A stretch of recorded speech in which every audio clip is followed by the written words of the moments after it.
3-4 seat আমাদের হারানো হয়েছে। যেমন আপনারা যদি মেদিনীপুর পূর্বের রেজাল্ট দেখেন, টোটালটাই লুট করা হয়েছে, টোটালটাই লুট। ডিএম চেঞ্জ করেছে, আইসিগুলো চেঞ্জ করেছে, পুলিশের সেন্ট্রাল ফোর্স দিয়ে টোটালটাই রেড করা হয়েছে। মনে হচ্ছে যেন একটা আইসোলেটেড লুটেরা দ্বীপ তৈরি হয়েছে লুট করবার, টাকা পয়সা থেকে শুরু করে জনগণের ভোট। যাই হোক, একটা কথা আপনারা কেউ কেউ ভুলভাল বলছেন, আমি একটু কারেক্ট করে দিতে চাই। লোকসভা ইলেকশন আর বিধানসভা ইলেকশনের মধ্যে পার্থক্য আছে। 2019 লোকসভা ইলেকশনে আমরা 161টা সিটে অ্যাসেম্বলিতে এগিয়েছিলাম, যদিও it is not comparable because of parliament election something different and assembly election, এটা বাংলার জন্য।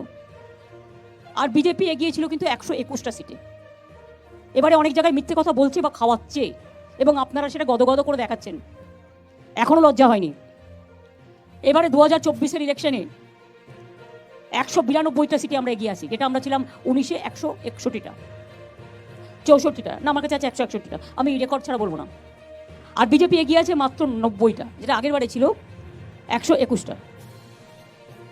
কাজেই আশা করি সত্যি কথাটা বলবেন, সত্যটা মানুষের কাছে যাতে যায়। আজকের সভায় আমরা প্রথমে মা মাটি মানুষকে ধন্যবাদ জানিয়েছি, যারা আমাদের ভোট দিয়েছেন, যারা দেয়নি সবাইকে। কে কাকে ভোট দেবে না দেবে এটা তার নিজস্ব অধিকার, কিন্তু সবাই মিলে যেন শান্তিতে ঐক্যবদ্ধভাবে বাংলা যেভাবে আগে চলছিল সেভাবেই যেন চলে, সেই জন্যই মানুষকে ধন্যবাদ জানিয়ে রেজুলেশন নেওয়া হয়েছে। আমরা এই জয়টা ডেডিকেট করব প্রতিবারের মতো 21শে জুলাই, কারণ ওই দিনটা আমাদের শহীদ তর্পণের দিন, ওটা জনগণকে ধন্যবাদ জ্ঞাপনের দিন। এছাড়াও মনে রাখবেন, আমি আর একটা জিনিস মনে করি, মোদিবাবুর হারটা এটা কিন্তু আপনারা তো কেউ এক্সপেক্ট করেননি। ইভেন সাট্টা বাজার, শেয়ার বাজার, এতে বড় স্ক্যাম হয়ে গেছে।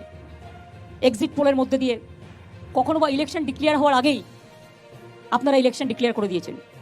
It's a big crime. এটা নিয়েও আমরাও ভাবনা করছি যে আমরা আইনের পথে যেতে পারি কিনা। আমরা আমাদের এমপিদের পরিষ্কার বলেছি যে আমাদের পারফরমেন্স, আমরা বসে থাকার জন্য যাচ্ছি না, এবং এটা কেউ ভাববেন না ইন্ডিয়া আজকে স্টেক করেনি বলে কাল করবে না। We are waiting and watching the situation. Country needs change. মোদিকে কেউ চায় না।